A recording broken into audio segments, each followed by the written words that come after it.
اور جب کعبۃ کے دائیں بائیں کفر پھوٹ پڑے،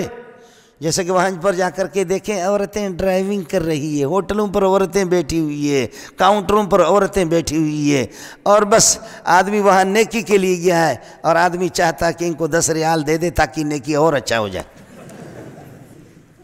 وہاں حج و عمرہ کے لیے جا رہے، دل کھل جاتا ہے جی، بڑی شرح صدر حاصل ہو جاتی ہے کہ ان کو بھی کچھ دے دو۔ اللہ کے گھر کے دائیں بائیں انہوں نے پورے ملک کی حفاظت سنبھالی ہے، سمجھے؟ ہاں ہاں ہاں ہاں ہاں ہاں، بہت ہمارا ملک بہت عجیب ملک ہے۔ اور پھر یہاں سے میں نے اپنے کپڑے بھی اتار دیے، مولوی صاحب بڈھا مولوی بھی کپڑا اتارتا ہے، تبلیغی بھی کپڑے اتارتا ہے، جہاز میں بیٹھ کر کے ننگے سر، ٹوپی کی مجھے اجازت نہیں ہے، اگرچہ میں خطیب صاحب ہوں، مجھے پگڑی کی اجازت نہیں ہے، ٹوپی کی اجازت نہیں ہے۔ میرے مریدوں نے مجھے بہت کچھ کپڑے بھی دیے ہیں، لیکن قمیص پہننے کی میرے باپ کو بھی اجازت نہیں ہے۔ میرے پاس سب کچھ موجود ہے، لیکن مجھے شلوار پہننے کی بھی اجازت نہیں ہے، چاہے اس میں امیر ہو، غریب ہو، صدر ہو، کسے باشد، یہ میرے ایسی بے کسی کی حالت ہوتی ہے، مجھے جوتے پہننے کی اجازت نہیں ہے، جہاں میرے پاؤں کو اوپر والی ابری ہوئی جو ہڈی ہے یہ نظر آنی چاہیے۔ میرے جیسے کوئی پاگل ہی نہیں ہوگا کہ ایک کپڑا یہاں سے اٹھا کر کے یہ کپڑا یہاں پر رکھ دیا طواف کے دوران، اب بالکل ملنگوں جیسا۔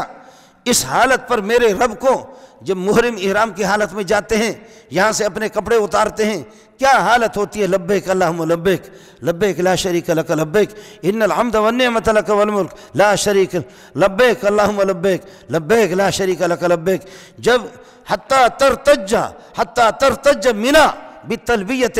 80,000 یا 1.25 صحابہ کی تعداد تھی، منی کے پہاڑ بھی جھوم رہے تھے کہ صحابہ کہتے ہیں لبیک اللہم لبیک، لبیک اللہم لبیک، لبیک لا شریک۔ اب جاؤ 40-50 لاکھ کے مجمع میں وہ تلبیہ نہیں ہے، کاروبار میں اپنے تذکرے میں لگے ہوئے۔ اور جہاز میں جب میں جا رہا ہوں، بڈھا مولوی بھی میرے پاس ہے، مفتی اعظم بھی میرے ساتھ ہے، دوسرا کوئی ہمارے بڑے بڑے نام ہوتے، مناظر اسلام، مبلغ اسلام، شیخ الاسلام، حجت الاسلام، غزالی زمان، بخاری زمان، عذاب العلیم، بڑے بڑے مولوی سارے بیٹھے ہوئے لبیک اللہم لبیک۔ اور وہ لڑکی آتی ہے سرخی پاؤڈر لگا کر کے، ایئر ہوسٹس کہتی ہے مولوی صاحب کیا چاہیے، کولڈ ڈرنک میں کیا پسند کریں گے؟ تو جی چاہتا کہ کولڈ ڈرنک میں کیا پسند، آپ ہی کو تو پسند کرے، اور کیا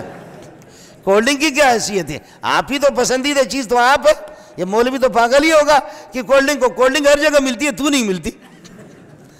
اور تیرے جیسے خنزیر نہیں، جس نے میرے اس حج کو، میں 80,000 فٹ کے اوپر جا رہا ہوں، اس وقت اگر میں گر جاؤں لبیک لبیک کہتے ہوئے، اور میرا دل اور میرا استحضار میرے رب کے ساتھ میرا دل جڑا ہوا ہو، اس وقت اگر میرے ٹکڑے ہو جائیں، میرے ایک ایک ٹکڑے سے میرا رب پیار کرے گا۔ لیکن تیرے جیسے خنزیر نہیں، انگریز نے اس کو بٹھا دیا ہے، بٹھا کر کے جہاز میں آ کر کے بڈھے کو، جو 80 سال کا جو بڈھا ہے وہ بھی جوان ہوتا ہے، دیکھ کر کے وہ بھی جا کر کے جوان ہوتا ہے، لبیک لبیک اللہم لبیک، لبیک لا شریک لک لبیک، لبیک اللہم لبیک۔ پاکستان سندھی میں کہتے ہیں سندھ جی سوکھڑی، سندھ کے تحائف، سندھی جب کسی کو غریب یا تحفہ دیتے، اجرک جو تحفہ ہو جائے یا بے کو تحفہ ہو جائے، تحفے دیتے سندھ والے، تو ہمارے سندھی بھائی کہتے ہیں، میں جاتا رہتا ہوں بیانات وغیرہ میں، کہتے ہیں سندھ جی سوکھڑی۔ تو یہ ہمیں انگریز جی سوکھڑیا، یہ انگریز کی سوکھڑی ہے جو جہازوں میں انہوں نے دی۔ مزید ویڈیوز کے لیے آپ ہمارے فیس بک پیج کو لائک کریں اور ساتھ ہی ہمارے یوٹیوب چینل کو بھی سبسکرائب کریں تاکہ کسی بھی ناگہانی کی صورت میں آپ کو ہماری ویڈیوز بر وقت مل سکے۔